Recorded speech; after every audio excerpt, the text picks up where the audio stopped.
FM La Patriada. FM La Patriada en YouTube. Estamos donde estás.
Buscanos en YouTube, FM La Patriada en YouTube. Para vernos y escucharnos, no solo tenés la programación de la radio, también tenés notas exclusivas. Entrá al canal de FM La Patriada, ponele OK al pulgar para arriba y dale clic a la campanita. Y no te pierdas nada. Escuchá y mirá FM La Patriada. FM La Patriada en YouTube. Estamos donde estás.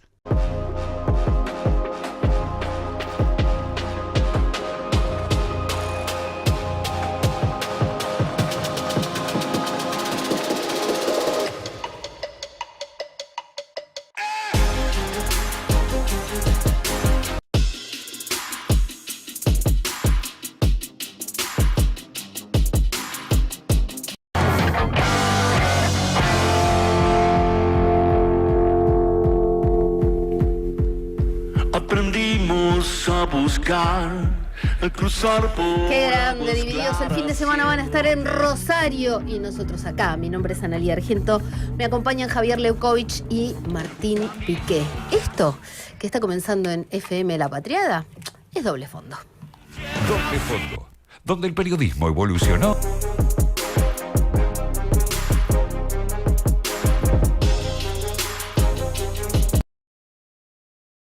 Comunistas, guardé silencio, porque yo no era comunista. Cuando encarcelaron a los socialdemócratas, guardé silencio, porque yo no era socialdemócrata. Cuando vinieron a buscar a los sindicalistas, no protesté, porque yo no era sindicalista. Cuando vinieron a buscar a los judíos, no pronuncié palabra, porque yo no era judío. Cuando finalmente vinieron a buscarme a mí, no había nadie más que pudiera protestar. Este poema erróneamente se le atribuye a Bertolt Brecht, pero es de autoría de un pastor protestante alemán, Martin Niemöller.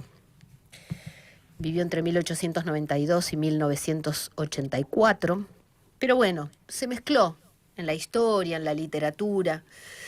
Lo importante es que lo recordemos. Ayer empezamos este programa aplaudiendo a los periodistas que finalmente podían regresar a Casa Rosada. Esos que habían sido castigados injustamente porque decían que trabajaban para espías rusos. Hoy no entró ningún periodista acreditado a Casa Rosada. La sala de prensa de Casa Rosada está cerrada. Dicen que preventivamente, para resguardar la seguridad nacional. porque hubo colegas que filmaron en los pasillos con anteojos que tienen una camarita ahí. Después discutimos si eso está bien, mal, si es una pavada o no, pero la seguridad nacional. Esto antes se arreglaba, llamaba por teléfono el secretario de medios o algún operador de la Casa Rosada, llamaba al medio y decía, che, no hagan esto no corresponde. Yo recuerdo cuando alguna vez discutían porque no podíamos entrar más al Salón de los Bustos en la Casa Rosada. Ya hubo muchos episodios, primero una periodista, después otros, después los espías rusos. La libertad de expresión no se negocia. Los presidentes están hoy y mañana no están más en la Casa Rosada. La libertad de expresión, la libertad de prensa es algo que tenemos que cuidar entre todos. Y no le digo a los periodistas que van todos los días y hacen su trabajo y que están protestando y que están viendo si presentan un amparo. Se lo digo a los dirigentes de las distintas fuerzas políticas, a los que se dicen republicanos, a los libertarios incluso. Porque el día de mañana va a ser al revés. Y va a haber otro presidente ahí. Va a decir, total, si ya lo hizo Milei, lo puedo hacer yo también. No se olviden nunca de este poema. El periodismo, la información y el análisis que otros no saben encontrar están en Doble Fondo, de 16 a 18. Escuchad Doble Fondo por FM La Patriada.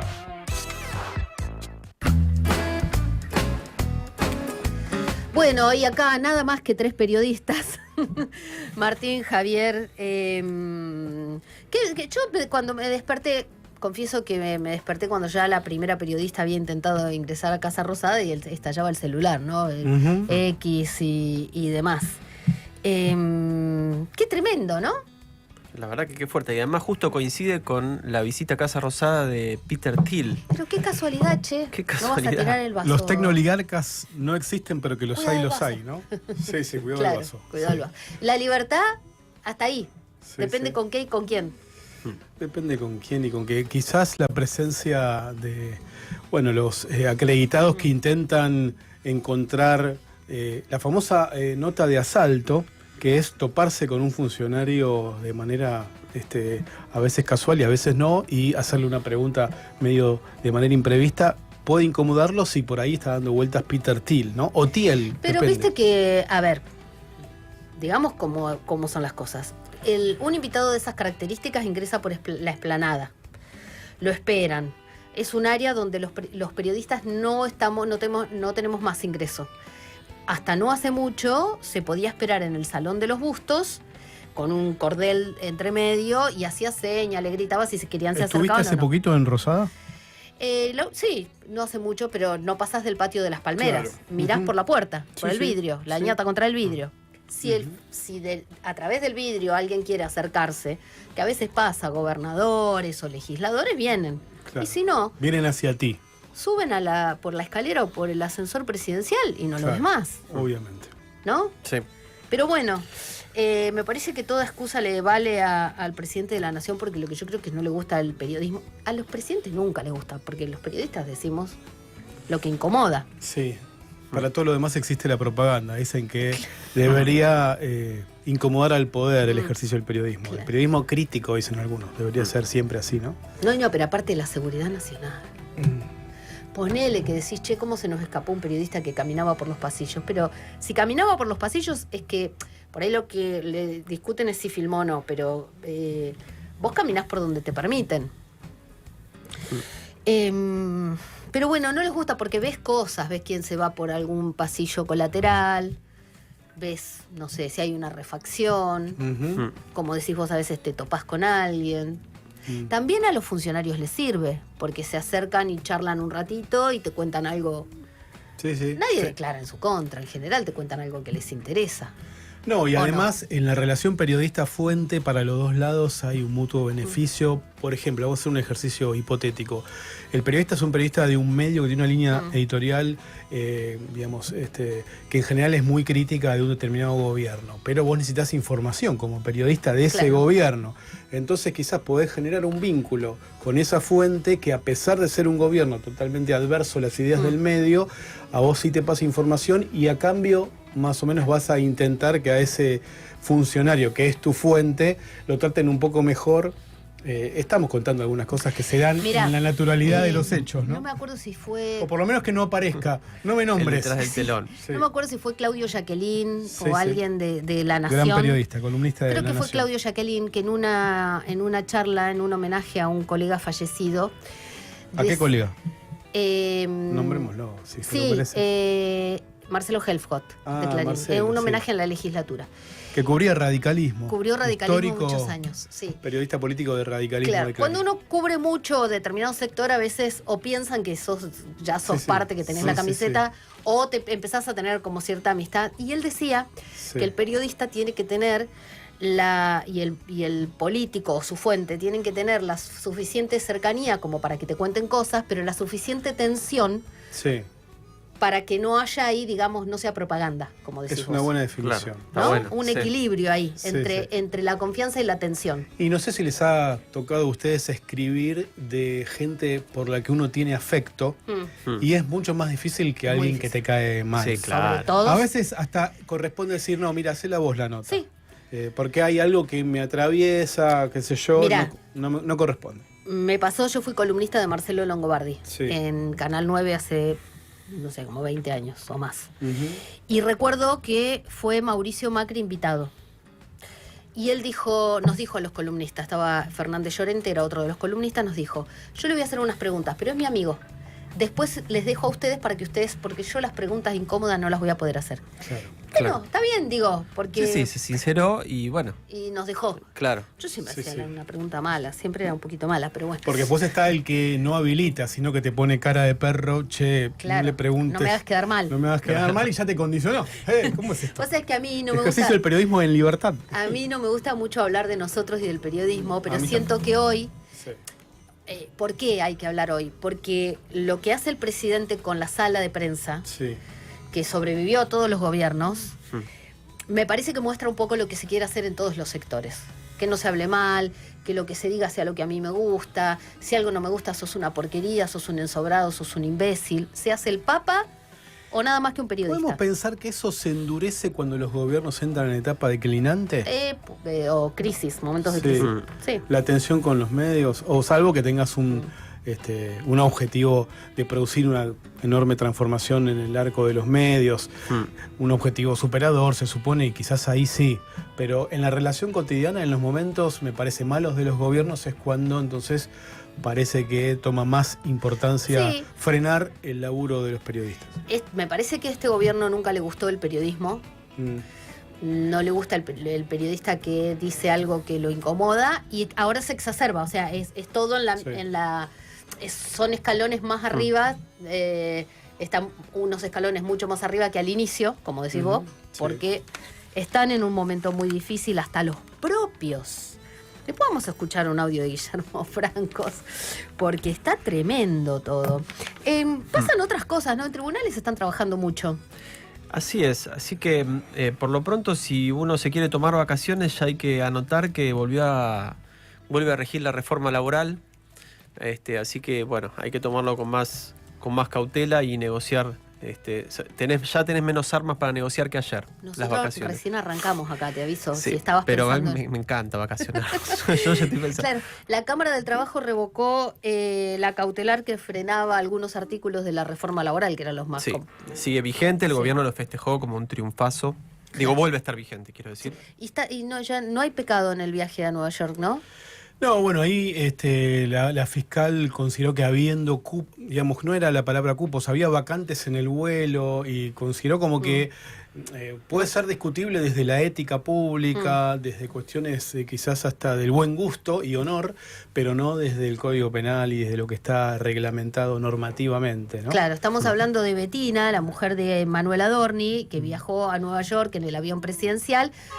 Y claro, la fiscal dice no hay malversación de fondos Sí, porque sí. no... Todo empezó no genera un con gasto. una foto de Radio High, Claro. la radio de la colectividad judía, que les hizo una foto a Manuel Adorni y su esposa haciendo migraciones en el aeropuerto de Nueva York, Claro. ¿no? Y el juez Daniel Rafecas, entonces, si la fiscal no avanza y pide archivar, no puede seguir con la causa. Ahora, ojo, porque todas las demás causas un poco se empezaron a tirar del violín a partir de eso, claro. de esa imagen, ¿no? A ver cuánto gastaban, si el pasaje se lo había pagado ella a la vuelta, el hotel. Así arrancamos. No saben todo lo que tenemos.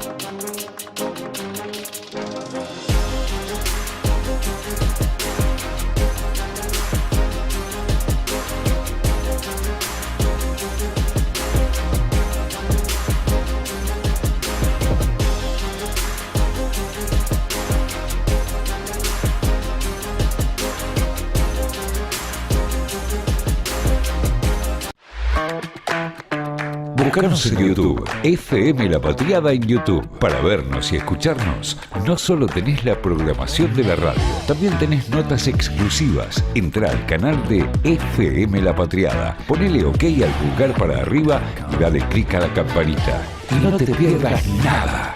Escuchá y mirá FM La Patriada. FM La Patriada en YouTube. Estamos donde estás.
Búscanos en YouTube, FM La Patriada en YouTube. Para vernos y escucharnos, no solo tenés la programación de la radio, también tenés notas exclusivas. Entrá al canal de FM La Patriada, ponele OK al pulgar para arriba y dale clic a la campanita.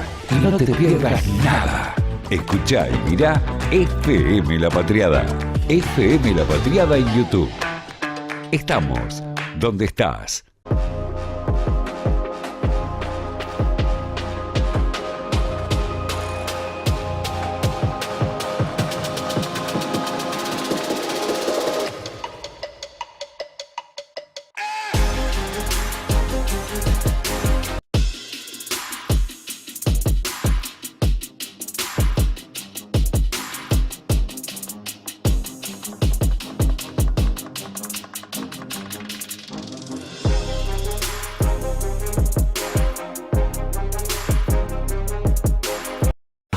La información y el análisis que otros no saben encontrar están en Doble Fondo, de 16 a 18. Escuchá Doble Fondo por FM La Patriada. 16:23 en la República Argentina, 23 grados 5 la temperatura en la ciudad de Buenos Aires. Te podés comunicar al 11 22 34 96 72. Les voy a leer que ayer cuando nos íbamos nos llegó este mensaje. Buenas tardes, compas de Doble Fondo. Hace un rato vinimos del Mercado Central.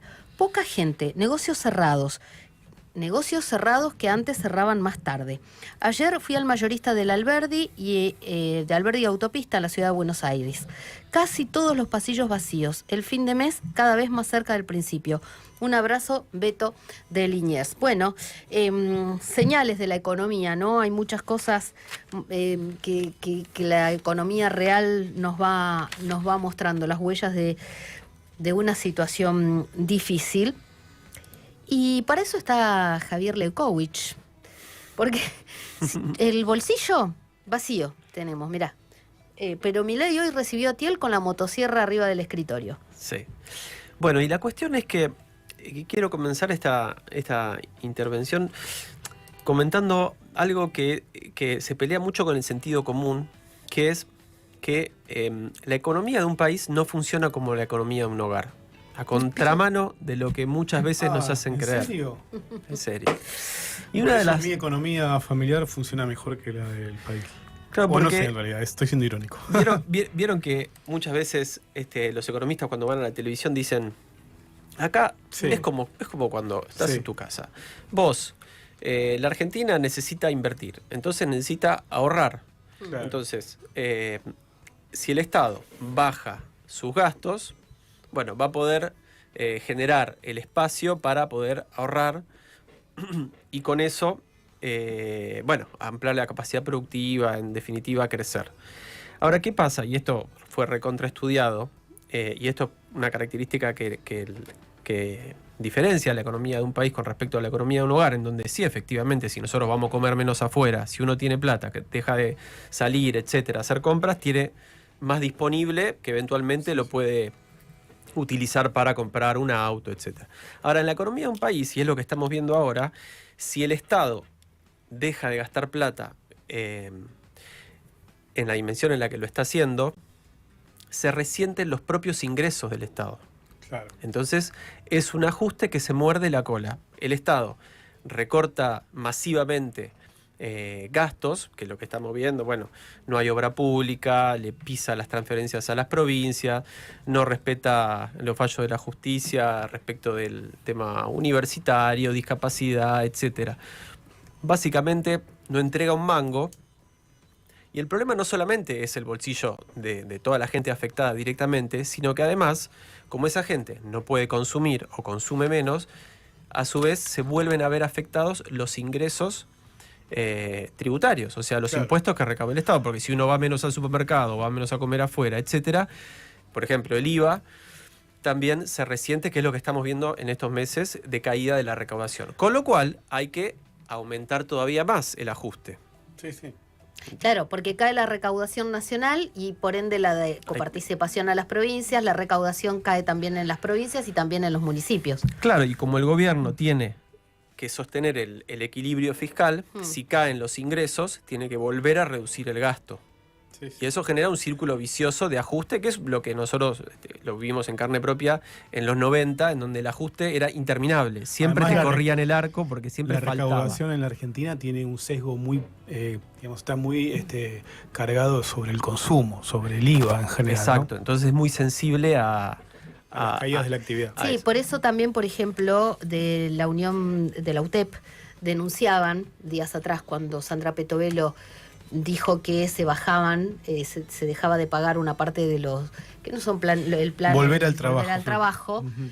Hicieron la cuenta de cuánto deja de inyectarse en la economía de todo el país, sobre todo provincia de Buenos Aires y en el norte de la Argentina.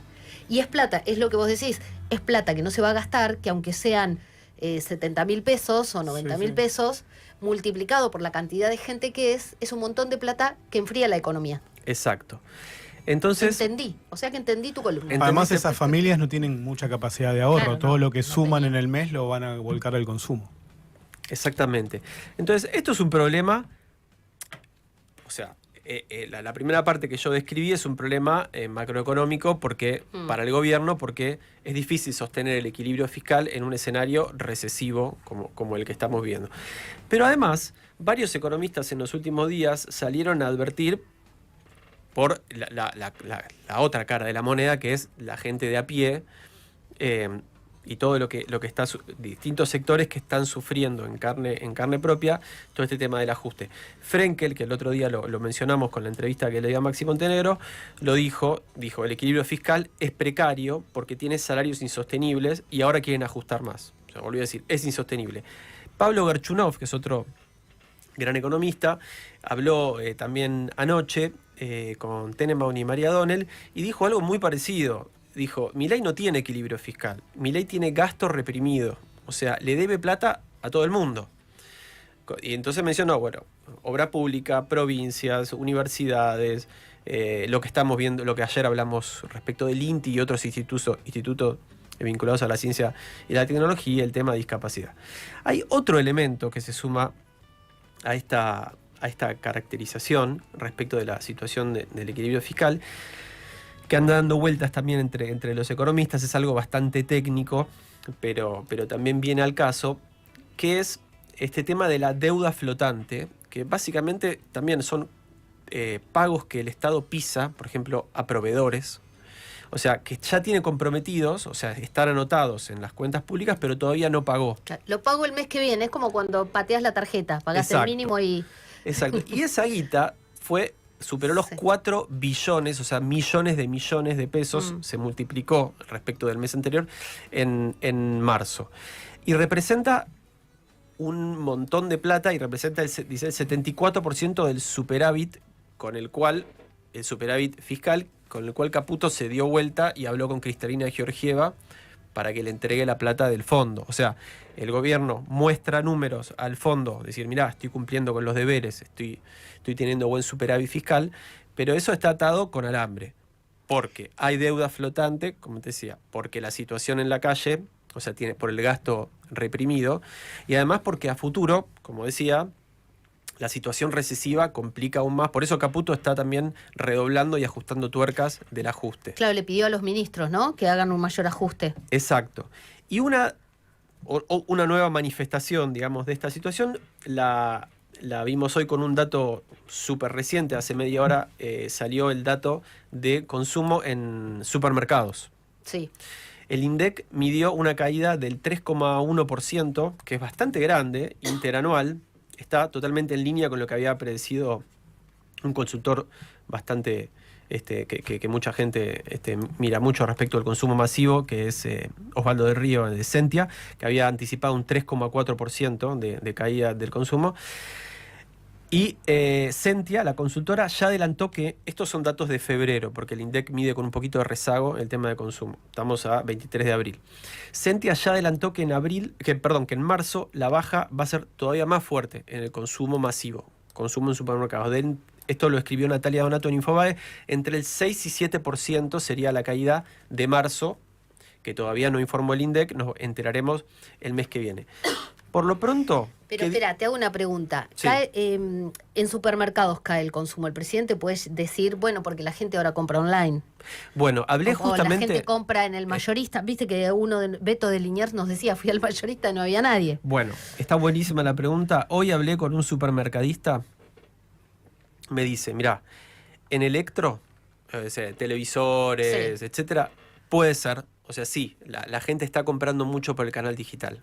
Pero la comida, las cosas, claro, la comida, las cosas de higiene, claro, etcétera, eso es supermercado, eso es en la góndola. Claro. Y eso, me refuerzan, se está viendo una caída del consumo brutal. ¿Qué me dicen? Las regiones más afectadas, me dice esta persona, es el AMBA, Gran Córdoba y Gran Mendoza.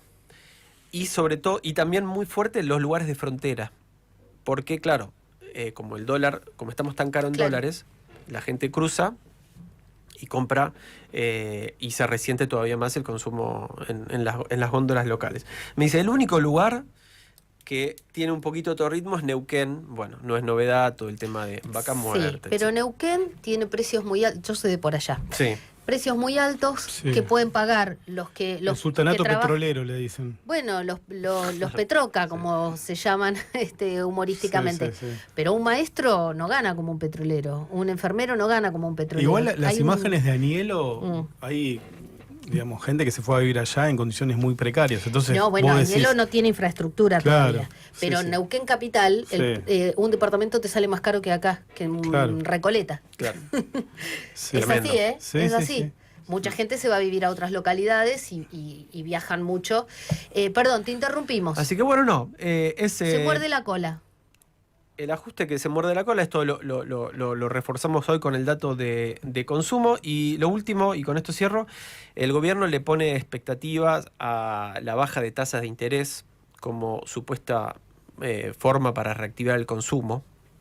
Bueno, por lo menos en consumo masivo lo que interpretan la gente de los supermercados es: no mueve el amperímetro la situación de tasa de interés, lo que mueve el amperímetro es que no hay plata. O sea, el ingreso disponible le llaman, la plata que te queda después de pagar lo que tenés que pagar sí o sí, que es, bueno, en el caso de que tengas obra social, el colegio de los chicos de acuerdo al caso, los servicios públicos, el transporte para ir a trabajar. Después de todo eso, lo que te queda es lo que define cómo se mueve el consumo. El doble fondo de la economía en la voz de Javier Leikowicz.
Buscanos en YouTube, FM La Patriada en YouTube. Para vernos y escucharnos, no solo tenés la programación de la radio, también tenés notas exclusivas. Entrá al canal de FM La Patriada, ponele OK al pulgar para arriba y dale clic a la campanita. Y no te pierdas nada. Escuchá y mirá FM La Patriada. FM La Patriada en YouTube. Estamos donde estás.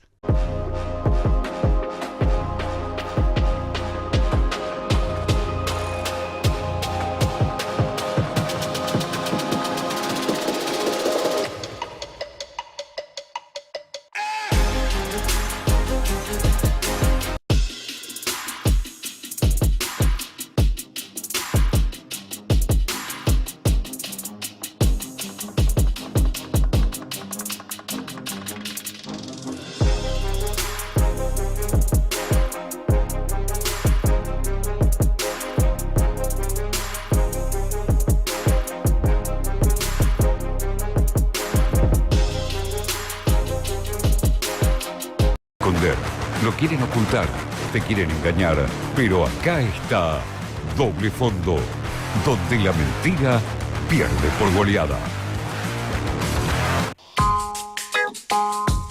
Arrancamos el programa contando que hoy directamente cerraron la sala de prensa de la Casa Rosada y hubo un grupo de diputados nacionales, Maximiliano Ferraro, Esteban Paulón, Mónica Frade, no sé si hubo alguno más porque no los alcancé a ver, que fueron a la Casa Rosada a pedir explicaciones. Hay varios que están pidiendo abrir la Comisión de Libertad de Expresión, esa que los libertarios no reunieron durante mucho tiempo.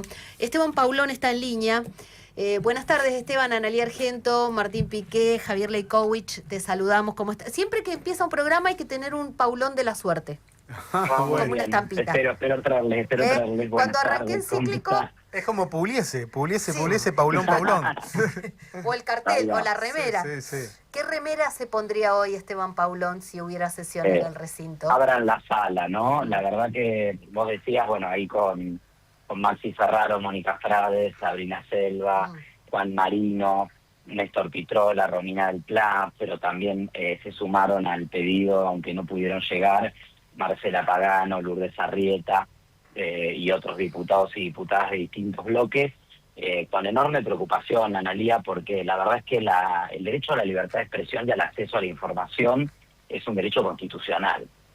Y la sala de prensa de la Casa Rosada, mal que le pese al presidente Javier Milei, cumple una función central porque allí también se genera información que evidentemente el gobierno no quiere que se conozca, pero que la ciudadanía tiene derecho a acceder.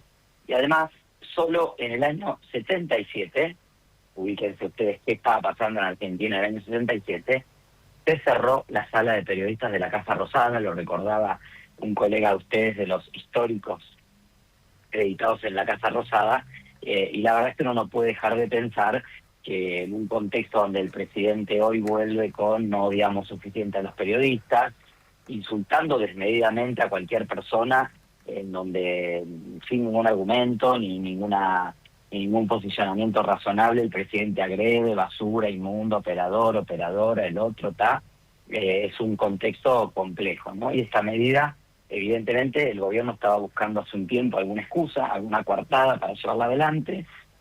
Primero fueron algunos casos puntuales, ¿se acuerdan ustedes? Silvia Mercado, en un momento le sacaron la acreditación. Sí, fue Más a la justicia recientemente ella. a la justicia, Sí. Más recientemente en el tiempo, la operación vinculada a la supuesta influencia rusa en las comunicaciones y en la campaña.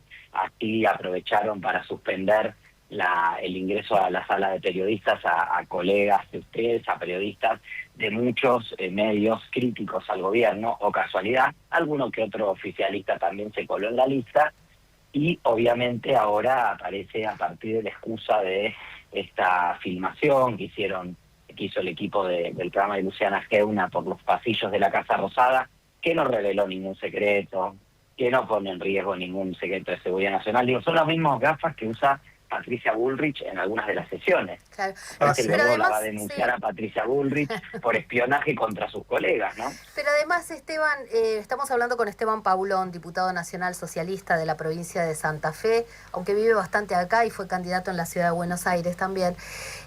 Antes estas cosas, aunque no nos gustara a los periodistas porque nos molestaba, levantaban un teléfono, llamaban al medio, discutían, che, mirá, un periodista ingresó en una parte de la Casa Rosada que, no sé, que está vedada a los periodistas. Pero también yo pensaba, Donald Trump, a quien admira el presidente Milei, cada vez que vemos declaraciones de Donald Trump, son declaraciones de Donald Trump en el avión presidencial, que se asoma, ¿vieron que está siempre hablando en la puertita? Y están los periodistas. El Papa ha hecho viajes con periodistas. Y el presidente Javier Milei los aleja, nos insulta. Yo entiendo que puede no gustarle algunas cosas o que a veces puede darle una entrevista a alguien que le caiga mejor.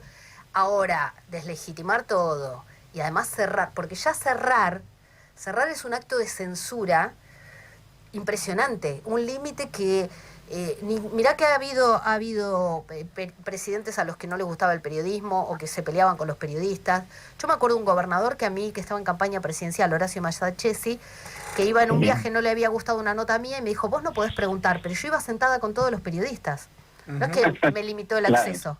Bueno, Me retaba, ahí, ponele, pero estaba ahí sentada. Quizá pensemos que puede tener que ver con que tal vez como por ahora no piensan echarlo a Adorni y Adorni perdió su condición de vocero, no tiene mucho uso la sala de prensa. Se ve que no piensan volver a abrirla ni a generar una instancia de información oficial en la Casa Rosada. Hoy, de hecho, hablando con algunas periodistas y algunos periodistas de los acreditados que estuvieron allí con nosotros y que nos esperaron gentilmente para acompañarnos en una presentación, dijimos, formal también de pedido de audiencia y de apertura urgente de la sala de prensa de la Casa Rosada, nos decían que a algunos de ellos les habían dicho que no hay fecha para la reapertura, que la idea es que Javier Milei tenía la idea de no abrir la sala de prensa hace rato y que bueno, que evidentemente decidió tomar esa medida en este momento, ¿no? Así que bueno, veremos cómo evoluciona. Nosotros estamos, aparte de haber presentado varios proyectos de distintos bloques, uno que encabezo yo, pero que firma todo el bloque de Provincias Unidas, pero también la Unión por la Patria, el Frente Izquierda y otros bloques, proyectos de repudio, obviamente de rechazo a esta decisión. También estamos convocando, lo decías vos, en cabeza del vicepresidente de la Comisión de Libertad de Expresión, Nicolás Trota, una reunión con la posibilidad de que los periodistas, las periodistas que han sido agredidos y que han quedado fuera de la Casa Rosada, puedan venir el jueves que viene a las 10 de la mañana a la Comisión de Libertad de Expresión, que va a ser autoconvocada, porque esa es la otra particularidad también. Inéditamente el gobierno a la presidencia de la comisión se la otorga al propio oficialismo, algo que no pasó nunca, porque se supone que esta comisión también es una forma de contracontrol, de contrapoder. En este caso también ellos tienen la presidencia de la Comisión de Libertad de Expresión, así que tenemos que autoconvocarnos para lograr dar un debate al respecto. La gran experta, ¿te acordás que no convocaba a la boicoteaba comisión? la comisión que presidía. Claro. Exactamente. Esteban, sí, buenas tardes, Martín Piqué. ¿Qué Te tal, llevo a Martín? otro tema, quizás, ir acercándonos hacia la coyuntura electoral. Hay una discusión en el universo opositor amplio si hay que hacer un frente antimileísta, una gran coalición antimileísta o no.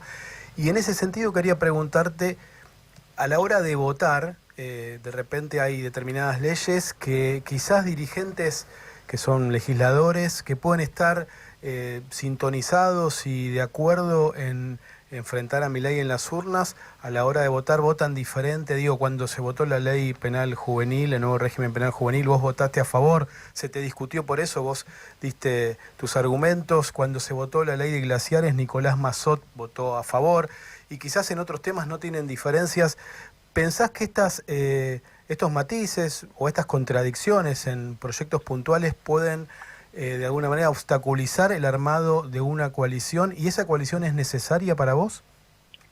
Primero decir que creo que sí que es necesaria esa coalición, que no hay ninguna posibilidad de ganar la elección, pero sobre todo de hacer una propuesta concreta de cambio de futuro a la ciudadanía si no nos unimos o si no ampliamos lo que cada espacio siente que representa. Me parece que eso es un eje central. Ahora, sobre la base de qué nos vamos a juntar, cuál es el centro de ideas comunes sobre las cuales nos vamos a juntar, qué pensamos de la universidad pública, qué pensamos de las prestaciones de discapacidad, qué pensamos de la infraestructura vial, qué pensamos de aspectos de la economía, el equilibrio fiscal, algunas otras cuestiones. Me parece que, sin ser exhaustivo, porque obviamente también mientras más exhaustivo se es, más complejo es el acuerdo de un espacio común para concurrir elecciones, hay que tener 4 o 5 ideas,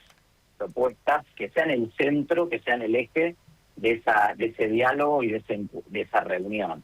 Obviamente después va a haber temas en los cuales posiblemente haya diferencias, pero creo que hoy el proceso de destrucción que está llevando adelante Javier Milei requiere que, al menos en algunos temas, jubilaciones, universidades, salud, PAN, discapacidad, rutas nacionales, algunas cuestiones impositivas también. Me parece que un frente que quiera oponerse a Javier Milei tiene que discutir seriamente, más o menos ambicioso, una propuesta de reforma tributaria que vuelva a gravar a los sectores que más capacidad contributiva tienen, que el esfuerzo que hace la sociedad argentina vuelva a tener algo de equidad, porque si no, ¿para qué queremos gobernar? Queremos llegar al gobierno para hacer lo mismo que está haciendo Milei, con mejores modales. Eso no tiene ningún sentido. Esteban, obviamente, creo que cada espacio tiene sus ideas y las tenemos que ir poniendo sobre la mesa. Sí. Y de ahí va a surgir hasta dónde se estira, obviamente, la amplitud. Mencionaste a Manuel Adorni en tu primera intervención antes de las preguntas, y te quiero preguntar por la estrategia del gobierno de sostenerlo. Uno puede pensar, primero se mostró con Karina Milei y el overall de YPF en el sur, después estuvo en la misa en Luján en homenaje a Francisco, y uno escucha también dos supuestamente argumentos. Uno, que el gobierno piensa que si se queda sin el pararrayos o el que se lleva la marca, después todas las críticas y todos los radares, digamos, de la conversación pública van a ir hacia Karina y hacia el propio Javier Milei. Pero la otra mirada de lo que significa la continuidad de Adorni, que muchos dicen que ya, digamos, no tiene vida política útil porque no puede ejercer como jefe de gabinete o sí institucionalmente, pero no funcionar como el gran defensor de las políticas del gobierno, es que ante la opinión pública muestra que el discurso de la austeridad, de no utilizar los resortes del Estado en beneficio propio, los aviones, etcétera, era un discurso absolutamente falso. Entonces, ¿por qué para vos, o si querés avanzar sobre información que tengas, el gobierno lo mantiene a Adorni, por lo menos por ahora? El gobierno tiene un problema. La jefa de gabinete natural de ese gobierno se llama Karina Milei, pero no puede ser jefa de gabinete, porque el jefe de gabinete, como los ministros, son fusibles. Los ministros fusibles ante el jefe de gabinete y el jefe de gabinete fusible ante el presidente. Por eso Adorni es el tercer jefe de gabinete que tiene Milei. Y como Karina no puede ser jefa de gabinete, porque si estuviera como fusible se termina el gobierno, porque ya han dicho claramente Javier y Karina que no hay uno sin el otro, aparece Manuel Adorni, que es como el más fiel intérprete de estos tres jefes de gabinete, en una etapa donde el presidente se cierra mucho, porque recuerden ustedes que Nicolás Pos era una persona cercana a él, amiga, pero sin mucha experiencia política. Guillermo Franco vino a ponerle política al gabinete, empezó a articular diálogos con los gobernadores, en el Congreso, en un momento complejo. A veces esos diálogos funcionaron, otras veces no. Mucha mejor relación con los medios y con los periodistas que Adorni. Exactamente. Pero la billetera la controlaba Caputo y las decisiones Karina. Obviamente.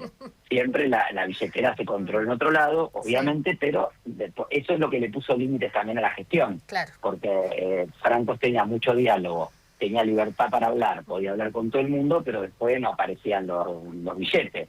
Entonces, de un momento que a la quinta que prometiste algo y no cumpliste, los gobernadores se dan vuelta, y eso creo que también tuvo que ver con algunas de las dificultades que enfrentó el gobierno el año pasado. Ahora, Adorni es como la expresión de la etapa más cerrada, más dogmática, más termo del gobierno. Es alguien que no va a hacer otra cosa que no sea lo que le pidan Karina y Javier Milei, que va a representar eso fielmente, incluyendo el destrato a los opositores, a los propios, a los periodistas, etcétera.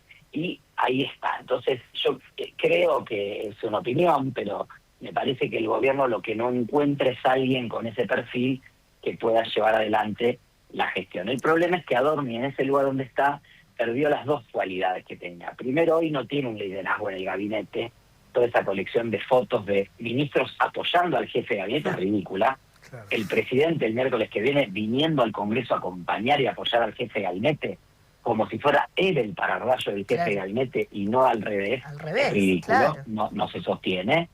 Bueno, esa es la situación de Adorni. Y el otro atributo que tenía, que era el de la vocería, y no buena relación, como bien dijeron ustedes, pero sí, por lo menos buen manejo mediático, lo perdió totalmente. Hoy Adorni no le puede dar una entrevista ni a Luis Majul. Ya no. Claro. No puede dar una entrevista le fue mal en la última, y aparte dejó... Aparte de que es como la última conferencia de prensa, en cuanto habla, se contradice y dice 2 o 3 mentiras, evidentemente aparecen con una dificultad enorme para poder llevar adelante su tarea. Entonces, yo creo que más temprano o más tarde, finalmente Manuel Adorni va a terminar saliendo del gobierno, porque si no, el gobierno no tiene forma de ganar un impulso que le permita ponerse competitivo nuevamente de cara a las elecciones del año que viene. Claro. No tiene un vocero del gobierno, claro, no tiene quien hable por el gobierno. Claro. Esteban Paulón, la última pregunta. El 29... va a ir Manuel Adorni, ustedes le pueden hacer, nosotros no le podemos hacer preguntas, pero ustedes sí. La pregunta es, ¿el show lo va a hacer el gobierno con Adorni, Karina Milei y Javier Milei en los balcones? ¿O el show lo va a hacer la oposición y entonces Adorni se va a ofender como hizo una vez Guillermo Franco si se va a ir? Mira, en realidad nosotros estamos coordinándonos, obviamente los diputados y diputadas de la oposición vamos hablando en un orden determinado de acuerdo al tamaño de los bloques. Los 2 últimos bloques que hablan y que puedan hacer las preguntas o las repreguntas, es que finalmente va dando informes parciales y después vienen preguntas o repreguntas. Los 2 últimos bloques que hablan son Unión por la Patria y La Libertad Avanza por el tamaño, la cantidad de diputados que tienen. El tenor de la reunión va a depender mucho de cómo arranca Adorni, que es el que arranca. O sea, Adorni llega, se sienta, viene con el presidente, si vienen todos a tirar papelitos, a avivarlo, a llenar las tribunas para que parezca una fiesta de Adorni, nos predispone de un determinado modo. Si viene realmente a dar un informe de gestión, donde nosotros entendemos que la gestión tiene enormes dificultades y limitaciones y le va a costar muchísimo defenderla, pero viene en esa tesitura, esa va a ser la tesitura. Si viene a cancherear, a revolear carpetas, declaraciones juradas y a carpetear a todo el mundo, bien, nosotros tendremos algo para decir, pero la verdad es que creo que es importante que todos los sectores de la oposición nos concentremos en no hacer del juego al gobierno, en que el gobierno no se pueda ir del Congreso diciendo, bueno, son todos iguales, vieron, uno se levantó, le gritó, el otro no sé qué, y cuando yo le dije de Cristina, de Graboy o de Máximo Kirchner, el otro dijo, tenemos que tener templanza y sobre todo hacer las preguntas correctas y mostrar que el que no puede explicar, el que no puede dar la cara, y el que tiene enormes dificultades es Manuel Adorni, no nosotros que no somos los que estamos siendo juzgados ese día en una sesión del Congreso. Esteban Paulón, muchísimas gracias por haber conversado. Gracias a ustedes, Gracias. Que tengan buena tarde. Gracias. Esteban Paulón, diputado nacional por la provincia de Santa Fe, socialista. Vamos a esperar el 29 a ver con qué cartel llega al recinto. Huellas.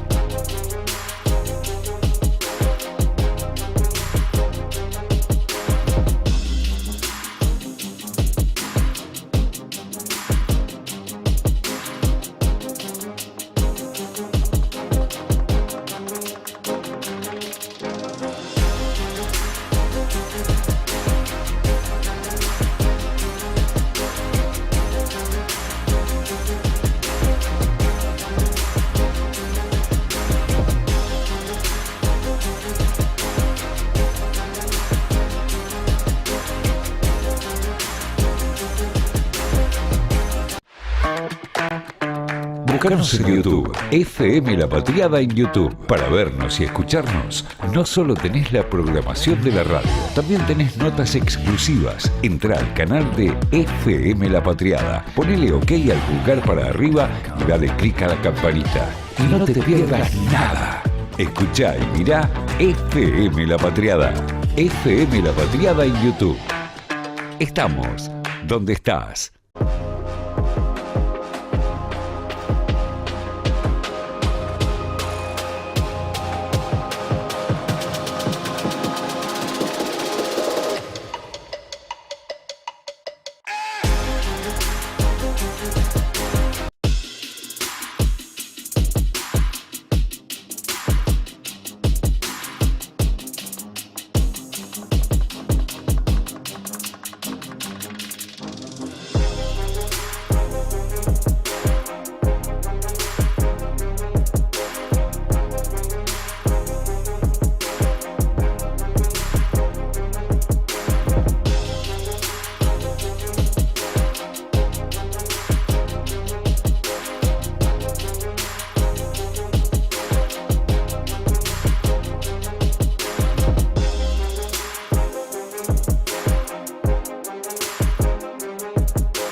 Buscanos en YouTube, FM La Patriada en YouTube. Para vernos y escucharnos, no solo tenés la programación de la radio, también tenés notas exclusivas. Entrá al canal de FM La Patriada, ponele OK al pulgar para arriba y dale clic a la campanita.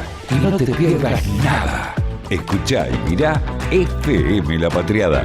FM La Patriada en YouTube. Estamos donde estás.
Buscanos en YouTube, FM La Patriada en YouTube. Para vernos y escucharnos, no solo tenés la programación de la radio, también tenés notas exclusivas. Entrá al canal de FM La Patriada, ponele OK al pulgar para arriba y dale clic a la campanita. Y no te pierdas nada.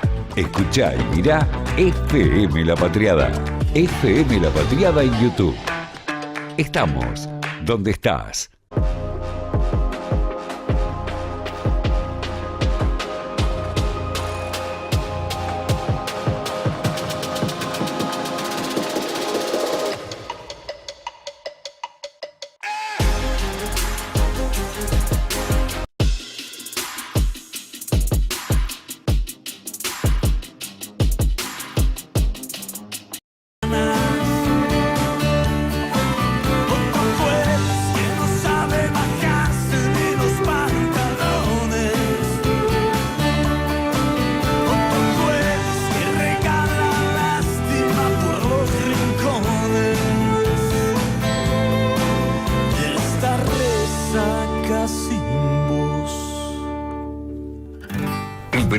La información y el análisis que otros no saben encontrar están en Doble Fondo con Analía Argento, Javier Leukovics y Martín Piqué.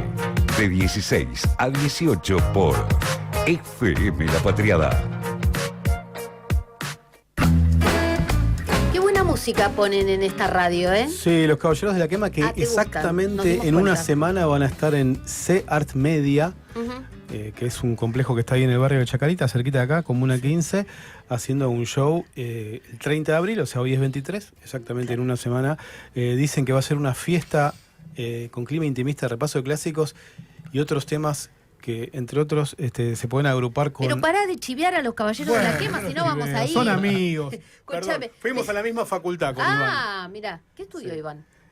No sé si terminó, pero fue a las Iván Noble. facultades sociales. Mirá. Y cuando no los conocía nadie tocaba para el Centro de Estudiantes de Sociales. Mira. De la UBA, ¿no? Un día vamos a hablar de alguien que toca acá en la mesa, ¿no? Que es, Sí, Bueno. los viernes.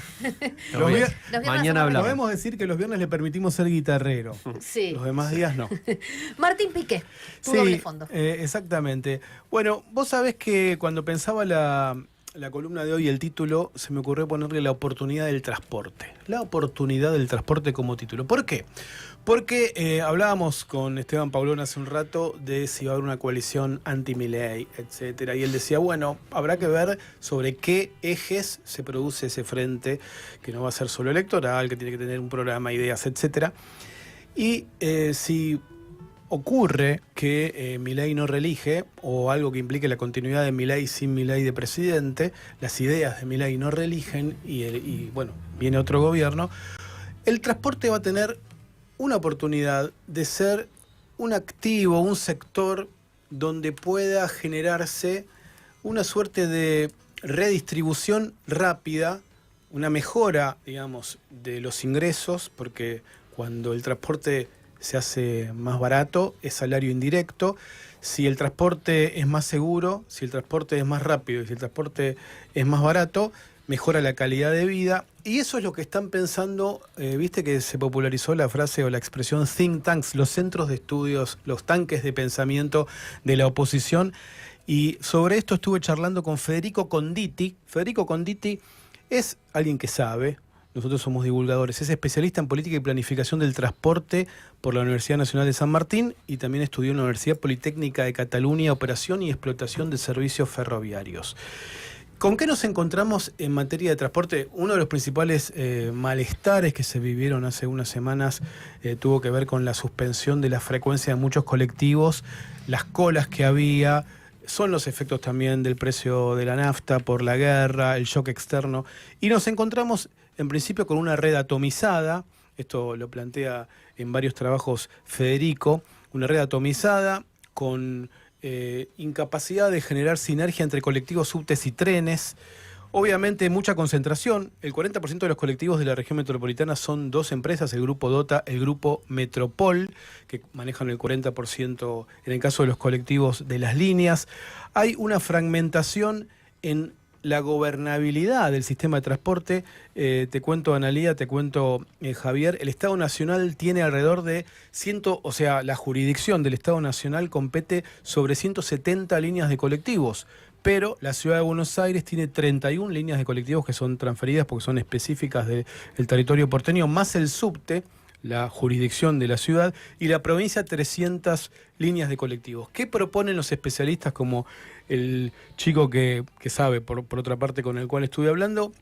Hay que mejorar la capacidad que tienen los gobiernos de trabajar en conjunto y generar una suerte de autoridad regional para toda el AMBA, que existe pero no funciona bien, ¿no? Lo que sería quizás la Superintendencia de Servicios del Transporte, pero con participación también de la ciudad y de la provincia de Buenos Aires. Lo dice alguien que viaja todos los días, digamos. También la calidad de vida es el tiempo que perdés viajando, ¿no? El famoso, con mi tiempo quiero hacer otras cosas, y si viajo 2 horas o 3 horas, se escuchaban hace unas semanas frases en Constitución de usuarios que contaban 3 horas para volver, etcétera.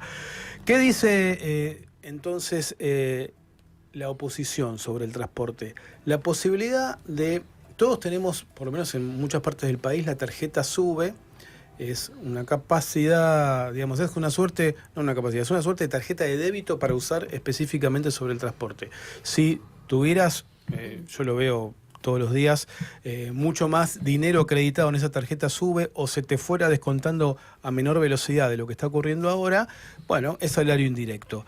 Eso proponen, podemos decir de esta manera, algo inmediato. Estamos imaginando si hubiera otro gobierno, un shock de abaratamiento en lo inmediato, si se puede, sin afectar el equilibrio fiscal del costo del transporte, y después pensar cómo hacer para que funcionen de manera más acordada, más eficiente en las distintas jurisdicciones cuando hay colectivos, subtes y trenes que tienen que, como pasa en otras partes del mundo, mejorar su funcionamiento y trabajar de manera multimodal, como decíamos. Y quizás hasta hacer promociones de que si vos viajás, se supone que la SUBE, eso lo tenía previsto, si usás el tren, después el costo del colectivo. Está todavía, sí, pero no está funcionando lo que está, claramente, y es una realidad de todos los días, muy caro el transporte en la Argentina, y eso lo padece. Termina funcionando, lo dije otra vez en otra ocasión, en otro lugar, eso termina funcionando como una estrategia también de gobernabilidad, porque mucha gente hasta no va a protestas porque no le alcanza, dice, ¿para qué voy a gastar para ir a una marcha a la SUBE cuando la tengo muy limitada solamente para usarla para ir al trabajo? Ni siquiera para el ocio, gente que está con dificultades económicas. Dice Federico Conditi, con esto termino, que bueno, ahora se viene una nueva ola privatizadora de los trenes y que el sueño de la Argentina de tener un tren de alta velocidad, esto es una reforma ya de mediano o largo plazo, pero que Argentina no debería renunciar a poder complementar el viaje en avión con viajes que son más baratos, pero también muy eficientes, que son los trenes de alta velocidad que existen en Brasil. Hay uno que se está construyendo. En Europa empezó en los años 80, primero en Francia, después en España. Y acá, no sé si ustedes recuerdan que en el 2014, 2007, fue antes de la crisis del 2008 de Lehman Brothers, en el gobierno de Cristina se había pensado hacer un corredor de alta velocidad entre Buenos Aires, Córdoba y Rosario, 710 kilómetros con un tren que fuera a 320 kilómetros por hora. Eso se suspendió, quedó como una suerte de anuncio medio irresponsable, así lo vendió la oposición, porque después empezó la crisis de Lehman Brothers y eso afectó a la Argentina y el proyecto quedó cancelado. Pero un país como Argentina, de ingreso y de escala media, el día que podamos salir de las urgencias de la estabilización y del equilibrio fiscal, debería volver a pensar en este tipo de proyectos. El transporte, con esto cierro, es la gran oportunidad de rápidamente un eventual nuevo gobierno poder transferir ingresos de una manera indirecta, haciendo que viajar al trabajo sobre todo y a otras cosas sea más barato en nuestro país. Bueno, los gobernadores, los intendentes están pidiendo, el transporte es uno de los temas más complejos, y la obra pública también, la obra vial. El doble fondo de Martín. ¿Me dejas Piqué. de decir algo que me quedó en el tintero? A ver. Perdón, te arruiné el final. Me desordenó Pero la mesa. te la Piqué. desordenó. Hay dos cosas que no se saben y que es importante, y es que hay gobiernos provinciales, porque uno nos tiene asociados a Mendoza y a Salta con gobiernos de izquierda, o de las alas, si se quiere, menos promercado del peronismo. Y sin embargo, en la ciudad de Salta y en el Gran Mendoza, el transporte están gestionados por una empresa estatal de la provincia. ¿Por qué? Por las crisis del transporte. Y funcionan muy bien. Las provincias, incluso las más amigas de La Libertad Avanza, en la ciudad de Buenos Aires terminaron haciendo un acuerdo electoral y Jorge Macri hace obra pública. Los gobernadores hacen obra pública. Sí, sí. Es más, le piden obra pública los aliados del presidente. Lo que pasa es que el presidente lo tiene, ya lo dijimos, al ajuste de Luis Caputo y le cierra todo. Bueno, el doble fondo de Martín Piqué.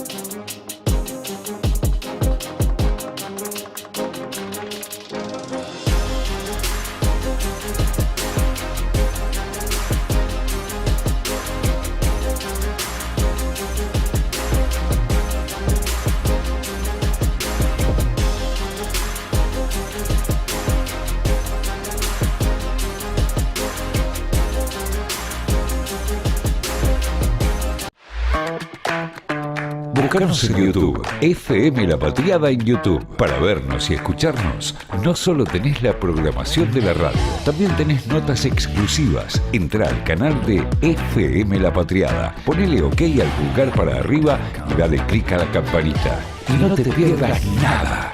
Escuchá y mirá FM La Patriada. FM La Patriada en YouTube.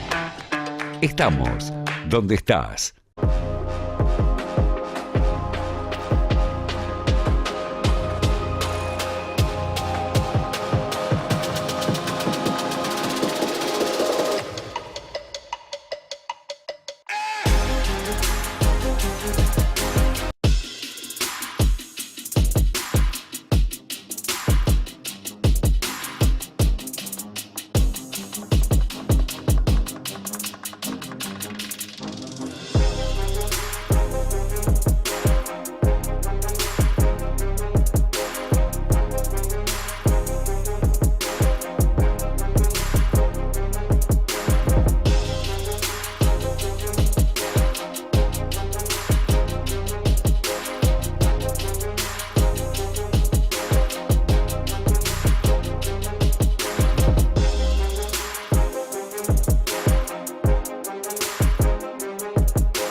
Búscanos en YouTube, FM La Patriada en YouTube. Para vernos y escucharnos, no solo tenés la programación de la radio, también tenés notas exclusivas. Entrá al canal de FM La Patriada, ponele OK al pulgar para arriba y dale clic a la campanita. Y no te pierdas nada. Escuchá y mirá FM La Patriada. FM La Patriada en YouTube. Estamos donde estás.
Doble Fondo, con Analía Argento, Javier Berkovich y Martín Piquet, de 16 a 18, das la vuelta con FM La Patriada.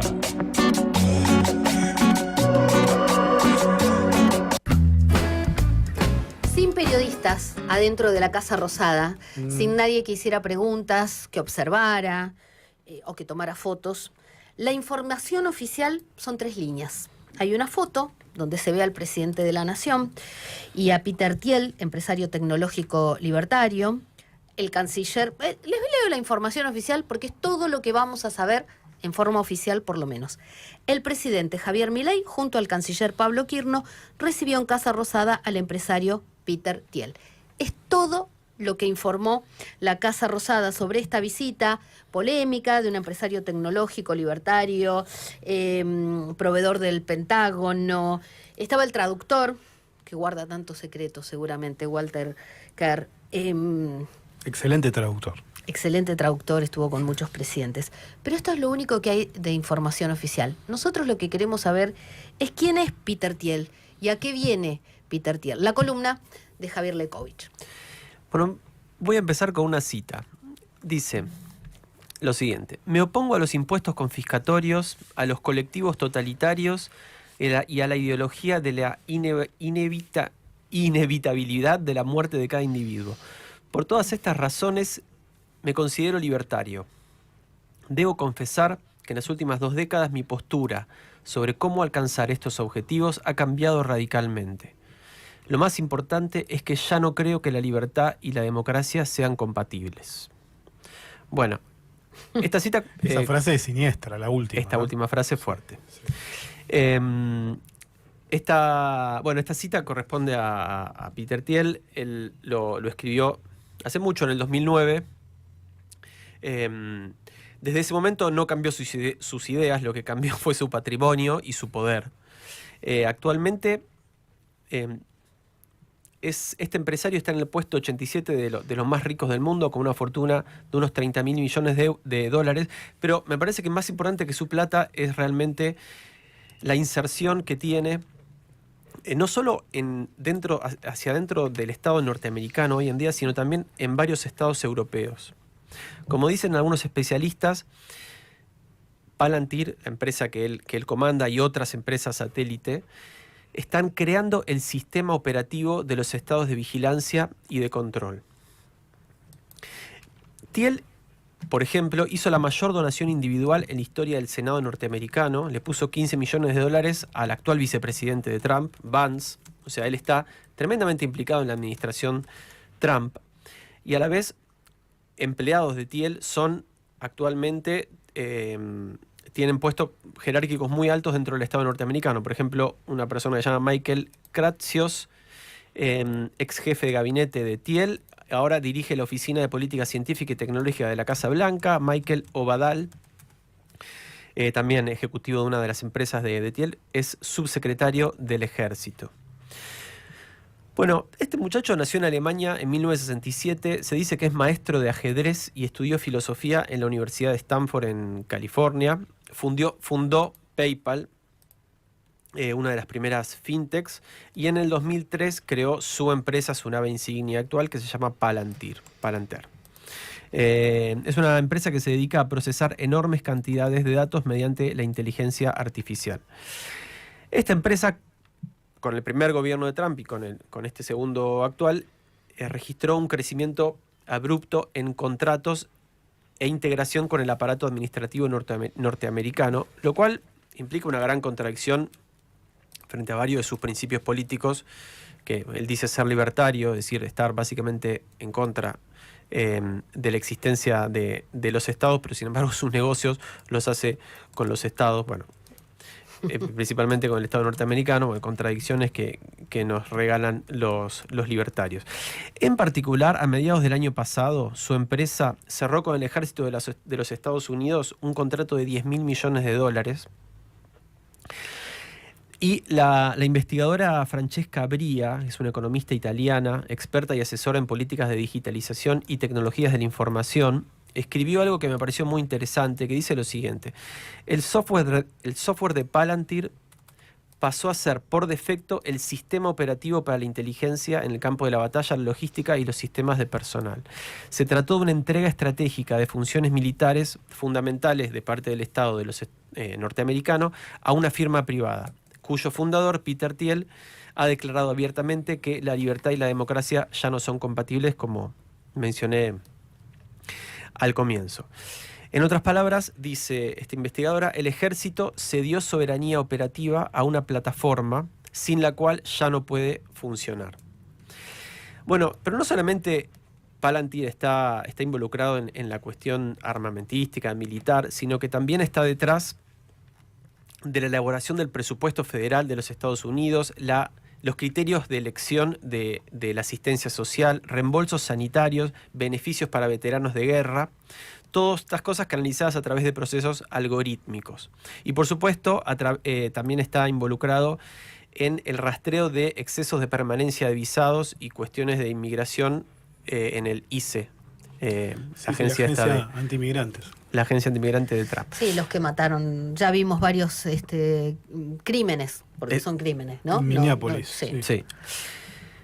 Y como decía, no solamente está metido está involucrado en los Estados Unidos, sino también de manera creciente en Europa.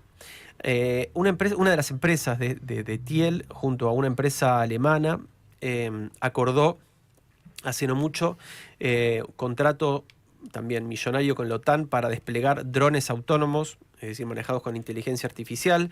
También participa en el Sistema Nacional de Salud de la ciudad, en el Sistema Nacional de Salud de Inglaterra, también contrato de Palantir, y en una alianza de defensa que firmó también el Reino Unido. Bueno, a partir de todos estos contratos súper jugosos, se imaginarán, Palantir fue la empresa de mejor rendimiento en el índice Standard & Poor's en Wall Street el año pasado, en 2025. Espera, te hago una pausa. Vos dijiste que Peter Thiel tiene una fortuna de $30.000 millones. Sí. Y el contrato que hizo con el gobierno de los Estados Unidos es por $10.000 millones. Sí. Un tercio, o sea, Sí. gana Importante. plata el muchacho. Sí. Se ¿no? fue acumulando. ¿Cómo Sí. gana plata? Plata Muy bien. y poder. Y, Sí. fue, y fue a la Universidad de Stanford, que es una universidad considerada progre en Estados Unidos, Bueno. y se convirtió en lo que es, ¿no? Sí. Bueno, también ese mundillo, ¿no? Silicon Valley. Ahora en un ratito vamos a hablar con una persona que sabe Sí, mucho de eso. cuando lo estamos, ya está, Así que Exactamente. cuando... Bueno, la cuestión es que Peter Thiel, este empresario que, como vemos, está súper involucrado con los sistemas operativos de los estados, quien además descree abiertamente de la democracia y que además utiliza su empresa, y él lo dice así textualmente, como un arma del Estado norteamericano para recuperar su hegemonía, se reunió con Milei, está viviendo un tiempo, unas semanas, unos meses en la Argentina de Milei, que es el gran laboratorio libertario del mundo, desregulador y además faldero absolutamente de Trump y de Netanyahu. Entonces, en este contexto es donde surge, por supuesto, todo este run, este gran temor de en qué medida Thiel y Palantir pueden avanzar sobre el Estado argentino y, por consiguiente y en definitiva, sobre nuestra propia democracia. Claro. El doble fondo de Javier Leibkowitz. Vamos a conversar ahora con Esteban Magnani, que es colega, es periodista, ha seguido mucho el tema de Peter Thiel. Es compañero de trabajo, escribe en Tiempo Argentino y escribe en Página 12. Así ¿En el es. suplemento Cash o en página...? En el suplemento En el Cash. suplemento Cash, Sí. ahí está. Esteban, buenas tardes. Analía Argento y el equipo de Doble Fondo te saludan. ¿Cómo estás? ¿Qué tal? Muy buenas tardes, ¿cómo están ustedes? ¿Cómo estás? ¿A qué vino Peter Thiel? ¿Cuánto se va a llevar? Porque la última vez que entraron, por ejemplo, estos muchachos de aquellos viejos amigos de Javier Milei terminaron con el contrato Libra y todo eso que todavía investiga la justicia. Entiendo que esto no es lo mismo, pero me imagino que gratis no vienen. Sí, bueno, lo difícil es saber realmente qué es lo que quieren, porque ellos son muy de hacer transparentar lo que todos los demás hacen y quieren, pero ellos no terminan de revelan lo que van queriendo en cada momento. Podríamos decir igual que está bastante claro cuál es su plan a largo plazo. Lo que no está claro es qué rol cumpliría la Argentina ese plan a largo plazo. Como decían ustedes, el plan a largo plazo es encontrar un sistema político y social y económico que le permita a este grupo de tecnomagnates, pensemos que él es el puesto 87 de las mayores fortunas del mundo, es decir, es de una microelite súper potente que evidentemente se da cuenta de que estos niveles de desigualdad son intolerables e incompatibles con la democracia. Digamos, si había alguna posibilidad de que el capitalismo y la democracia fueran compatibles, parecería que esta modalidad neoliberal ultra desigualitaria no lo es. Y bueno, entonces hay que reemplazar la democracia con algo, y el plan que ellos tienen, el arma que ellos tienen para lograr este proyecto es la tecnología. Pero espera, con la tecnología vos decís que va a haber más oportunidades para más gente, que el que está abajo de la pirámide puede ascender. No. ¿O nos todo va a lo reemplazar contrario. la tecnología a todos nosotros y ellos van a ser más multimillonarios? Y digamos que si lo pensamos en términos capitalistas clásicos, en la medida que la inteligencia artificial efectivamente pueda reemplazar el trabajo humano, ya la última función del proletariado quedaría vacante. Entonces ya no es necesario. El tema es cómo administrar, qué hacer con toda esa gente. Y lo que ofrecen es lo que Shoshana Zuboff llama un capitalismo de vigilancia, es decir, todas las herramientas que se fueron desarrollando a lo largo de los últimos 25, 30 años, de forma de captura de datos, ¿no? Múltiples formas de captura de datos, de generar patrones a partir de esos datos y perfiles que permitan microsegmentar a la población en un primer momento para fines publicitarios, posteriormente para fines políticos, después para generar comportamientos, ¿no? De sobre todo administrar esos pensamientos prerracionales que son tan difíciles de controlar, como la furia, la indignación, el enojo, y manipularlos para canalizarlos, por ejemplo, en pos de un proyecto político, que es lo que ha sido muy hábil la ultraderecha. Es decir, la frustración existía, el enojo existía, y lo que ellos han sido muy hábiles es en canalizarlo. En otro momento...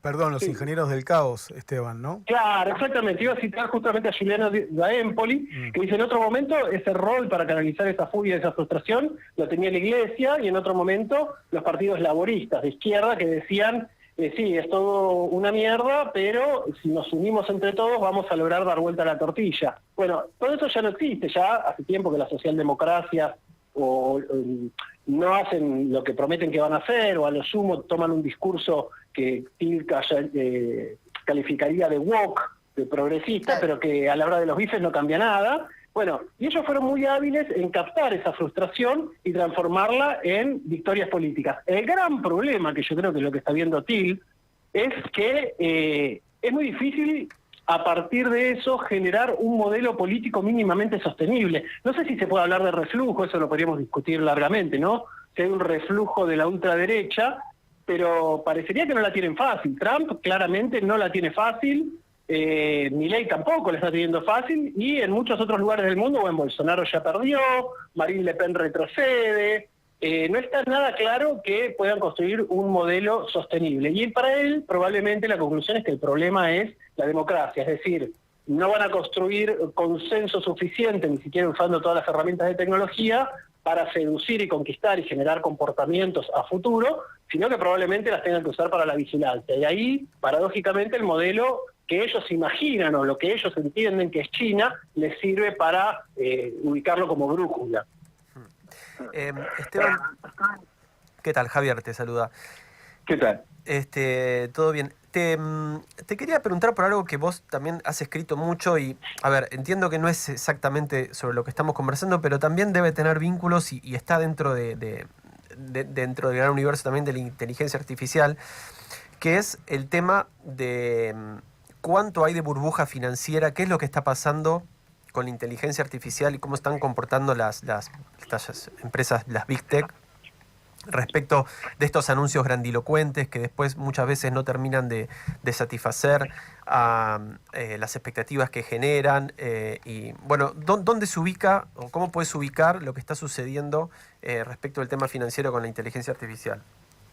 Bueno, si uno mira lo que pasó en los últimos 30 años, y cada vez que se planteó la llegada de una nueva tecnología, yo uso siempre los casos paradigmáticos del metaverso o el rol de blockchain, las criptomonedas, los NFTs, digamos, toda esa prole que viene de blockchain, se plantean siempre como la solución para todos los problemas, ¿no? Siempre los discursos súper grandilocuentes de salvar la humanidad. Bueno, lo tenés a Elon Musk diciendo que quiere llegar a Marte para salvar a la conciencia humana, mientras tanto hace unos negocios tremendos. Y después se termina quedando en nada y a lo sumo queda una estafa del estilo de las NFT o queda un modelo de negocios que enriquece a unos pocos al estilo de lo que logra Google. Pero Google ni siquiera fue el que prometió en ese momento porque no tenía ni idea de lo que tenían entre manos. O Facebook diciéndote que lo que quieren es generar un diálogo global democrático. Bueno, lo que terminan produciendo es la riqueza de Zuckerberg y una serie de efectos secundarios de ese modelo de negocios que es terrible. Entonces, en términos financieros, la inteligencia artificial, lo tenemos a Sam Altman diciendo que va a curar el cáncer, resolver el calentamiento global, producir nueva ciencia, terminar de construir el edificio de la física, etcétera, etcétera, etcétera. Es decir, algo totalmente desmesurado. Eso tiene que ver con la necesidad de generar expectativas y conseguir financiamiento. La verdad es que los límites de la inteligencia artificial no están nada claros y probablemente estén mucho más cerca. La inteligencia artificial es sobre todo estadística y es una estadística que, como toda, genera errores. Entonces, pensar que vos vas a poder delegar todo en la inteligencia artificial, por lo menos tal como se está desarrollando ahora, no tiene demasiado sentido. Incluso en espacios donde el margen de error es menor, porque son lenguajes muy estructurados, como el de programación, hay limitaciones. Recientemente hubo un salto que está en discusión acerca de qué es lo que lo produjo, pero no parece que esté claro que realmente se vaya a llegar a un ser consciente por vía de la estadística. Dicho esto, sí, la inteligencia artificial tiene muchas utilidades y se usa. El mercado publicitario que conquistaron Google y Facebook con la inteligencia artificial anterior, no la generativa, que es en general de la que se habla ahora, tiene mucha potencia. No está claro hasta dónde va a llegar. Pero yo creo que acá lo que está planteando Thiel es que no importa tanto, por Thiel y otros más, con un proyecto político, no es tan importante si la inteligencia artificial es tan eficiente o no. De hecho, Palantir está atrás de lo que hizo el ICE en Estados Unidos para detectar supuestos inmigrantes ilegales, y la cantidad de falsos positivos que tuvo fue enorme, fue muy significativa. Y ahora uno dice, qué cagada, ¿no? Se tienen que arrepentir, tendrían que echarse atrás y decir, no está en condiciones esta tecnología. Pero si vos lo mirás desde el lado de ellos, es perfecto, porque genera miedo. Claro. Vos no sabés si te va a tocar a vos o no. Y ese miedo es útil y va destruyendo el lazo social. Bueno, no les ocurrió eso en Minneapolis, porque las redes sociales, no las redes tecnosociales, sino las redes sociales de la sociedad, protegieron a muchos de sus vecinos. Entonces, lo que hizo fue poner en evidencia también la arbitrariedad y los límites de la inteligencia artificial que ellos dicen que lo va a resolver todo. Es decir, la inteligencia artificial termina siendo una herramienta para puentear a la democracia. Si vos entretejés estos servicios dentro del Estado norteamericano, vos ya no necesitás funcionarios que de alguna manera entienden qué es lo que está pasando y entienden por qué a alguien le bajaron un subsidio o no. Porque Esperá, eso ya ocurre en una caja negra. perdóname, casi que Manuel Adorni, por lo que hablábamos hace un ratito con Esteban Paulón, es como la IA al servicio de Karina Milei. Javier. Te quería preguntar, Esteban, Martín Piqué te habla, ¿cómo andás?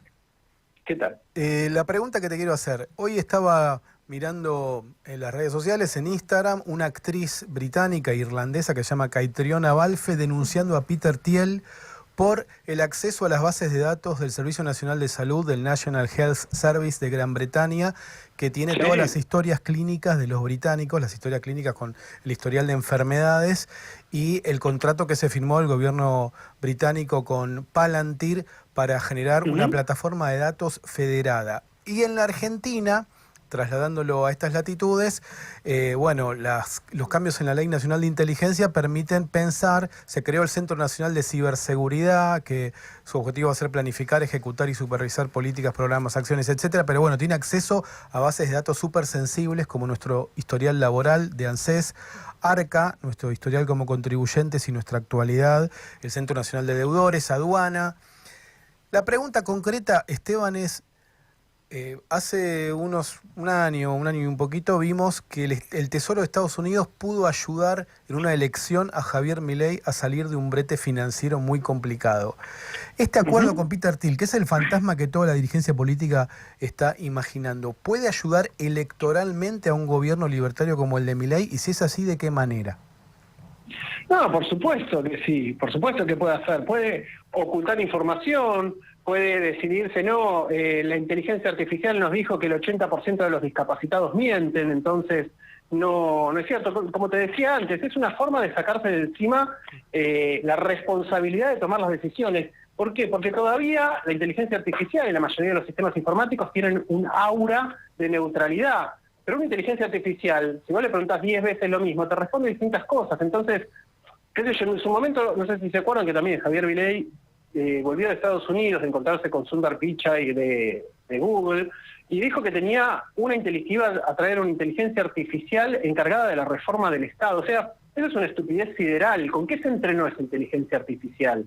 ¿Con reformas del Estado en dónde? ¿Qué comprensión tiene del sistema argentino? Y si vos le decís a la inteligencia artificial que hay que cerrar 4 o 5 veces, y por ahí en un momento te dice que cierras el Ministerio de Salud porque la salud en realidad es responsabilidad de cada individuo.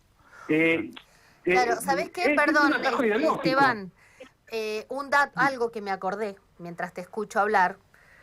La semana pasada se reunió con Santiago Caputo. Claro. Que es el que maneja el relato, ¿no? Sí. Y las cuentas de trolls y todo lo demás. El que maneja la estructura de inteligencia. La estructura de inteligencia no debe ser casual. Claro, sí, por supuesto. El tema es que todas estas herramientas tecnológicas no funcionan en el vacío. Claro. Lo que se ha notado, sobre todo en los últimos años, es que, por ejemplo, es muy buena para detectar influenciables, ¿no? Eso fue lo que detectó Cambridge Analytica. Detectó quienes, evidentemente, uno podía deducir por sus perfiles, ¿sí? Por ahí, por qué tipo de auto tenía, por qué música escuchaba, por su nivel educativo, por dónde vivía, podían deducir que era un potencial votante de Trump. Y ahí se dirigían los mensajes, sobre todo, bueno, en los estados donde tenía que ganar Trump para poder ganar la elección presidencial. Entonces fue muy bueno en eso, fue muy bueno en detectar toda esa clase trabajadora frustrada de los cinturones oxidados de las ex ciudades industriales, muy frustrados porque al final todos apoyaban a Wall Street, ¿no? Fueran demócratas o republicanos, y a esos fue a los que empujó a empadronarse y votar. Pero en la elección general, Trump perdió por el 3% de los votos, y sin embargo ganó la elección. ¿Por qué? Porque fue muy dirigida la campaña. O sea que la manipulación nunca va a ser total, no trabaja en el vacío. Lo que vos podés es generar ciertos estímulos en ciertas personas para que estadísticamente una parte significativa haga lo que vos querés, o lo contrario, ¿no? Que fue lo que se hizo también con campañas a través de Facebook para que la población negra de los Estados Unidos no fuera a votar por Hillary Clinton, porque en 2016 digamos, se sabía que los negros todavía apoyaban en general a los demócratas. Entonces, vos lo que detectás es influenciables. Entonces, hay un límite, no es que pueden hacer cualquier cosa, salvo que apelen directamente a la coerción. Y el tema es que cuando vos dejás de generar consenso, incluso con mensajes microsegmentados, ¿por qué? Porque la realidad de la heladera empieza a tener mucho más fuerza que cualquier mensaje. Bueno, ahí ya empieza a ponerse más picante, porque empieza lo que está pasando en Estados Unidos, que por momentos parece un país al borde de la guerra civil, ¿no? Con las fuerzas armadas en la calle, pidiéndole documento a cualquiera por portación de cara, sin ninguna justificación, algo contrario a las leyes. Claro. Y ahí es cuando te das cuenta que el plan es sacarse de encima la democracia si la democracia no les da lo que ellos quieren. Claro, Esteban, es muy claro y me genera muchísimo temor o me hace crecer mis temores pensar en lo que vos dijiste. El que tiene la duda, cuando tenés la duda, o cuando una elección está, por ejemplo, como la de Brasil, que está ahí, cabeza a cabeza, ¿no? Claro. Cuando hay algo que una pequeña cosa te puede inclinar la balanza. Muy interesante, te vamos a empezar a seguir los que no te seguíamos. Te agradecemos muchísimo que hayas estado en Doble Fondo. Esteban Magnani, muchas gracias. No, un placer, y cuando quieran volvemos a hablar, pues los temas realmente son apasionantes de seguir. Tremendo, tremendo. Esteban Magnani, colega, periodista que sabe muchísimo de inteligencia Muy artificial, claro, además. manipulación de Peter, los datos que tiró. Sí, sí. Los datos. Yo tomaba nota, ¿viste? ¿Cómo se dijo? Está en el puesto 87 este muchacho Peter Thiel. De los más ricos del mundo. Más ricos del mundo. Está en la micro elite. Ya volvemos.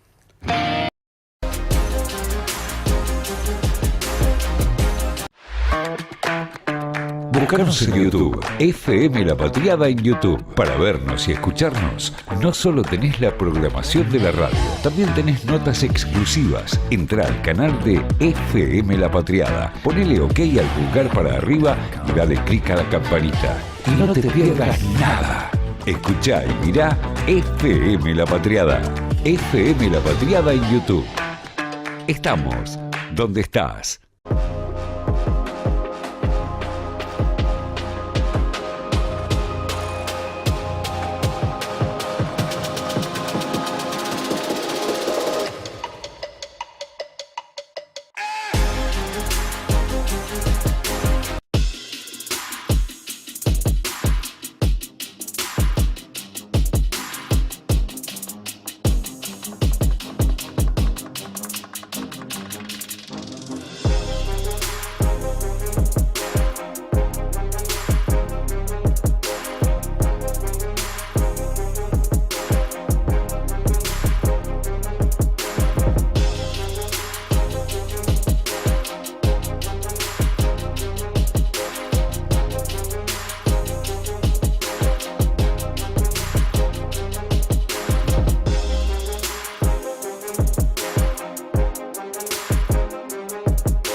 Búscanos en YouTube, FM La Patriada en YouTube. Para vernos y escucharnos, no solo tenés la programación de la radio, también tenés notas exclusivas. Entrá al canal de FM La Patriada, ponele OK al pulgar para arriba y dale clic a la campanita. Y no te pierdas nada. Escuchá y mirá FM La Patriada. FM La Patriada en YouTube. Estamos donde estás.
Buscanos en YouTube, FM La Patriada en YouTube. Para vernos y escucharnos, no solo tenés la programación de la radio, también tenés notas exclusivas. Entrá al canal de FM La Patriada, ponele OK al pulgar para arriba y dale clic a la campanita. Y no te pierdas nada.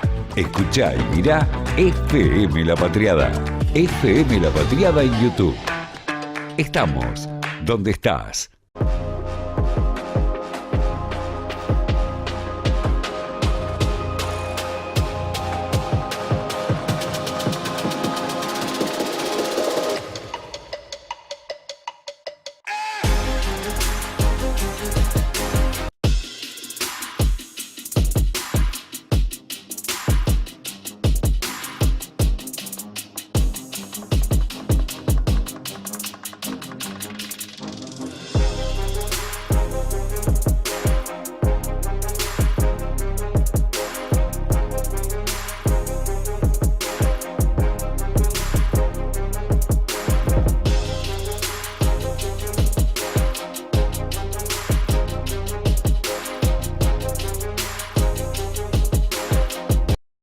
Con Analía Argento, Javier Leukovics y Martín Piqué.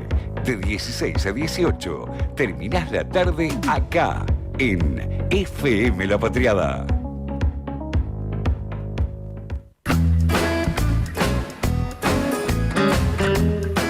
Bueno, el presidente de la Nación acaba de tuitear: no odiamos lo suficiente a los periodistas otra vez, vieron que pone las iniciales y pone el signo pesos en el medio.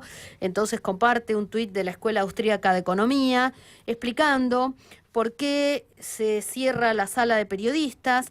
Habla presenta la denuncia de la Casa Militar contra periodistas de TN. Muchachos, cerraron la sala de prensa. No estamos hablando de la denuncia contra un periodista o un medio. Cerraron la sala de prensa de la Casa Rosada. Solo ocurrió en época de dictadura. Y sobre esto tiene algo Martín Piqué. Sí, Marcela Pagano, que es, obviamente que desde el gobierno suelen decir que es una denunciadora serial, pero hace denuncias muy agudas y pertinentes. Ha promovido una denuncia penal contra, a ver si te suenan, el general de brigada Sebastián Ignacio Ibáñez, que es el jefe de la Casa Militar, contra Manuel Adorni, es el jefe de gabinete, contra el secretario de Comunicación y Medios, Javier Lanari, y contra el presidente de la Nación, Javier Gerardo Milei, por obviamente impedir el acceso a la Casa Rosada a la totalidad de los periodistas acreditados en la Casa de Gobierno e inhabilitar las huellas digitales. Dice esta denuncia, que obviamente ya está en la justicia federal, que las decisiones del gobierno en este aspecto están violentando el marco constitucional y que, entre otras cosas, alteran o violentan el artículo 14 de la Constitución, la libertad de publicar ideas, el artículo 32, provisión al Congreso de dictar leyes que restrinjan la libertad de prensa, el artículo 43, la publicidad de los actos de gobierno, etcétera. Y menciona, quería decir esto, sobre todo estando en La Patriada, como antecedente lo que ocurrió el 6 de abril del 2026. La denuncia misma recuerda que en esa fecha, el 6 de abril, este mes, se impidió el acceso a los periodistas de los medios ámbito Tiempo Argentino, La Patriada, A24 y El Destape. Lo mencionan a Fabián Waldman, entre otros colegas, como antecedente. También hablan de otros hechos de restricción de la actividad de los profesionales de los periodistas, como el cierre de la agencia Telam, etcétera. Javier. Los trabajadores del Servicio Meteorológico Nacional anunciaron un cese de tareas para mañana viernes entre las 5 de la mañana, 5 de la madrugada y 12 del mediodía. El paro denominado apagón informativo fue convocado en rechazo a la entrega de 140 telegramas de despido por parte del gobierno nacional, que se suman a otros 150 despidos durante 2024, y por supuesto esto se encuadra en un ataque generalizado a los organismos de ciencia y tecnología, lo que escuchamos el otro día del INTI, etc. Una cosa muy importante, la delegada de ATE del servicio, Ana Saralegui, advirtió que los aviones no van a poder despegar durante el tiempo en el que esté ocurriendo el paro. Calificó como una situación de vaciamiento en el organismo y que este problema en el servicio afecta a la seguridad pública al debilitar la emisión de pronósticos y alertas. Claro, ahí te demuestra que el servicio meteorológico no es solamente que nosotros sepamos que ahora hace 22 grados. Exacto. Es mucho más la función que tiene. Otro dato, algo que está ocurriendo acá nomás a unas poquitas cuadras de nuestra radio, en el barrio de La Paternal, sigue el operativo de desalojo de un predio en La Paternal. El gobierno porteño realiza el desalojo en la esquina de San Blas y Andrés Lamas. Denuncian que la policía no presentó ninguna orden para el desalojo y son más de 100 personas, incluidos niños, los que se niegan a abandonar el lugar. Lo van a ver, están los móviles de muchos medios en ese lugar. ¿Mensajitos tenemos? ¿Hay mensajitos? Ahora estamos viendo. Otra corta... Sí, hablamos de Peter Thiel en el programa, fue casi el eje central por la reunión con Javier Milei en la Casa Rosada, mientras no podían trabajar los periodistas. Bueno, La Nación acaba de confirmar en este caso, que compró la casa que está enfrente de la de Susana Jiménez en el barrio Parque. Así que están las fotos que tiene La Nación de la casa donde va a residir en estos meses Peter Thiel. ¿Qué número era en la escala de los magnates 87 del mundo? 87. Bueno, con el patrimonio que le permite estar en ese lugar, se compró una casa de las más exclusivas de Barrio Parque y está allí la foto. Bueno, en Dardo Rocha al 2900, digo por si quieren ir a hacer fotos de dónde va a vivir Peter Thiel, a ver cómo les va, ¿no? No, que le pones en riesgo la seguridad 350 metros cuadrados. No te van a dejar entrar a Barrio Parque, te digo, Martín Piqué. Exactamente. Vos ayer contabas que mañana se realiza la primera reunión del Consejo del PJ de la provincia de Buenos Aires con Axel Kicillof a la cabeza. Exacto, sí. Atención, porque hay dos cositas ahí. Primero, es una reunión formal, pero se va a reiniciar el funcionamiento institucional del partido. Pero se va a alargar con la afiliación y con los cursos de formación, que es una cosa de un caballito de batalla que tiene Kicillof, para que si llegan a la gestión, a la presidencia, tener cuadros más formados. Viste que todos, salvo La Libertad Avanza, todos forman Viste cuadros. Que yo hablé de los centros de estudio, los think tanks. Bueno, el Movimiento Derecho al Futuro, que es el espacio de Kicillof en el peronismo, armó su propio centro que se llama CEDAF, Centro de Estudios de Derecho al Futuro. Exacto. CEDAF. Y va a estar Julio Alac, creo, a cargo de esto que vos decís de la formación dentro del PJ de la provincia de Buenos Aires, con Verónica Magario, ellos dos. Claro, ellos en el PJ, después, bueno, vamos a hablar de eso, podemos hacer alguna nota uno de estos días. El que deja la presidencia del PJ es Máximo Kirchner, que va a estar a cargo del Congreso. Pero mañana, del partido, ¿no? Del Congreso del partido del PJ. Exacto, de la provincia de Buenos Aires, el más grande del país. Que era el lugar que tenía Fernando Espinosa, intendente de La Matanza. Sí. No va a estar mañana, no va a pasar ni a saludar. Me parece que no va a tener tiempo de pasar porque se va a la provincia de Santa Fe. Lo invitaron a recorrer, va a ir a una localidad chiquita, María Teresa, y después va a ir a Puerto General San Martín. Yo pregunté, ¿qué empieza a caminar el país? No, me dicen, lo invitaron a estas ciudades y va a recorrer. Va a recorrer. Y va a ver ahí gente de la Cámpora, diputados nacionales que lo van a acompañar. Pisa territorio de la provincia de Santa Fe. Un dato. Me dicen, no lo sobreanalices, pero es un dato. Es un dato de la búsqueda de una inserción federal y siempre se dice que si en algún momento hay una interna abierta que propone Sergio Uñac, el candidato que va a rivalizar con Axel Kicillof seguramente va a ser de alguna provincia del interior, ¿no? Claro. En lo que viene, Caputo les pidió más ajuste, ¿no? A los ministros, sí, eso. Caputo pidió ajuste. Y en ese cuadro también aparecen todos estos reclamos por todos lados que estamos viendo, incluyendo el paro de mañana y toda la gente reclamando por, despidos y recorte de presupuesto. ¿Me dejan darles un consejo? Empiecen a actualizar su currículum o vayan a LinkedIn, porque va a empezar a haber una demanda de trabajo importante. Pensé que iba a decir compren ¿Saben dólares, por qué? campeones. ¿Por qué? Porque, lo habías dicho vos al principio del programa, la Cámara del Trabajo finalmente consiguió una apelación al gobierno y dejó sin efecto un fallo de un juez del trabajo de primera instancia, Raúl Ojeda, por lo cual quedan nuevamente aplicados en este caso 83 artículos de la ley laboral, de la reforma laboral, así que ahora va a empezar la demanda, ahora sí. Bueno, Javier estaba preocupado por las vacaciones y vos estás más preocupado porque mantengamos el trabajo.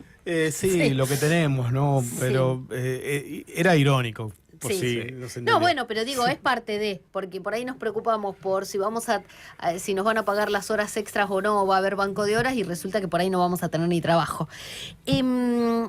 Son las 17:54. En un ratito, nada más a las 6 de la tarde, abre la Feria del Libro. Abre la Feria del Libro. Y seguramente vamos a escuchar muchas cosas, va a haber muchas charlas, después vamos a ir dando agenda porque va a haber alguna Sí, cosa gratis. sí, está Todo lo bueno. que sea gratis les vamos Hemos a sido contar. invitados para distintas actividades, algunos de los Sí. integrantes de este programa. Lo vamos a ir contando, los vamos a ir contando. La industria editorial es otra de las que está con dificultades. Ujú. Publican libros, pero por ahí sacan ediciones más chicas, ¿viste? Y van viendo. Pues Las si se ediciones venden, de bolsillo. Para vos decís de tamaño. Yo Sí, digo, sí. en lugar de imprimir 5.000 ejemplares, por ahí 1.000. Obvio. 1.000 sí. y si los vendés, imprimís 500. Y si Sí, los vendés, sí. otros 500. Usted sabe de eso. ¿Cómo anduvo su libro en ese aspecto? No, los míos bien. Yo trato de... Vamos a escribo recordar que sos la autora de un gran varios. libro. Varios, pero De vuelta a casa, historias de nietos que no se consigue, pero se consigue el ebook. de nietos recuperados. Sí. Mm. La guardería montonera y... Sobre la cual se hizo una película también. Sí, que es distinto, o sea, no es la misma historia, pero no es que la película se basó en el libro, trabajamos en paralelo. Sí, sí. Y el más Con reciente... Virginia Corbato es la directora. Sí, Sí. que estuvo en la guardería. Claro. Yo no estuve en la guardería. Porque muchas veces te preguntan, ¿vos estuviste? ¿Vos Claro. sos hija? ¿Vos sos nieta? Porque de por alguna la de las hermanas? generación podía ser. Podría Sí, ser. claro. Sí. Y el último, los nietos te cuentan cómo fue, y ahora un libro que en estos días les voy a contar porque cuando lo estemos presentando, por ahí capaz que veo si consigo alguno para sortear. Sí. Qué Podría, bueno. ¿no? Sí, Sí. podría ser. Por Bueno, ahí habla- lo tengo que pagar porque, ¿viste? Todavía no salió ese libro. Sí, el último, sí, El sí, que- sí. ¿cuál es?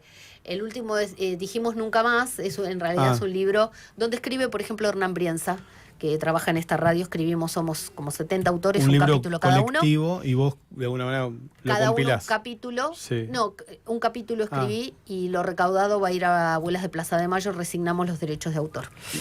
A propósito de libros, me acaba de llegar justo un correo del economista e historiador Mario Rapoport, Sí.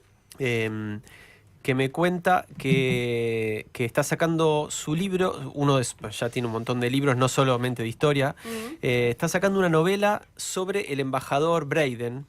Ah, Spruill Braden. Braden, Sí. sí. Embajador se llama estadounidense. La muerte no da aviso, los secretos del embajador Braden. Es una novela negra que adentra al lector en escenarios claves de la historia y la política nacional e internacional. Se vale del supuesto asesinato del embajador para ahondar en hechos que revelan las contradicciones de su vida, recorriendo desde la crisis de los años 30 hasta el Watergate de los años 70. Bueno, en ese recorrido aparecemos en algún capítulo nosotros, Sí, ¿no? sí. Y la disputa con Perón. mira, ya que dijimos de nietos, vamos a hacerle un chivo a las abuelas de Plaza de Mayo, porque además esto que les voy a decir es gratarola. Nueva función del cine por la identidad, proyectamos sapos, dicen las abuelas, momentos de infancia en dictadura, y luego habrá debate con el director de la película, Lucas Bruneto, y Esteban Herrera, de Abuelas de Plaza de Mayo. Este documental refleja la cotidianeidad de niños y niñas durante el terrorismo de Estado, a partir del diálogo con un registro amateur tomado, mira, grabaciones hogareñas en Super 8.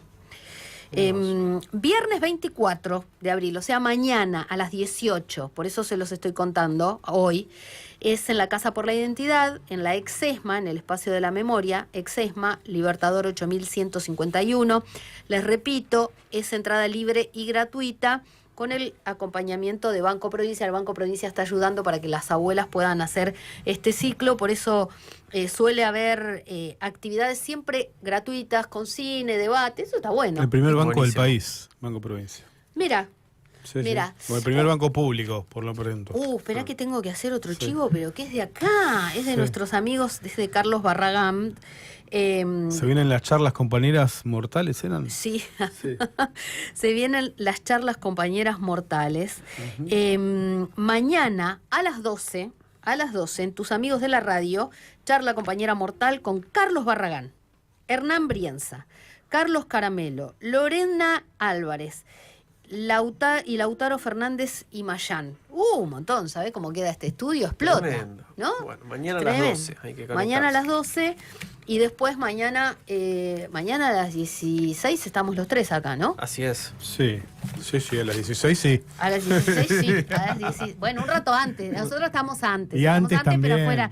Estamos antes, pero Después afuera. vemos. La entrada es gratis, la salida vemos. Producción de este programa, Martín El Zorro de la Vega, Lucas Ortega. Coordinación, Nadia Pitaluga. Operación técnica, Leandro Quiroga y Valentín Catalán. Redes sociales, Micaela Pitaluga. Tenemos la web de la radio, fmlapatriada.com.ar. Esto para que le vayan diciendo a los amigos, che, ¿dónde los escucho? Instagram, @fmlapatriada. Y esto se los tenemos que decir porque en Twitter, en X, es FM La Patriada X. ¿Sí? No se olviden. En Facebook, FM La Patriada. YouTube, estamos en vivo, FM La Patriada. Bájate la app para Android y iPhone y nos escribís o nos mandás audio al 11 22 34 96 72. Son las 18, suena el gong. Nos reencontramos mañana. Martín Piquet, Javier Leucovich y Analia Argento. Un gusto, señor. Hasta mañana. Mucha información en el doble fondo. ¿Viste? Más Mañana, grande a veces. mañana más tranquilo, ¿no? Viernes, joda, ¿no? Ah, mañana le ponemos un poquito de Dale, swing. me gusta. Mañana le ponemos swing. Le ponemos swing. Dale. Le ponemos Sí. swing. Esa es una sección, ¿eh? Niño. Esa es una sección y mañana van a entender por qué. Los esperamos. Chau.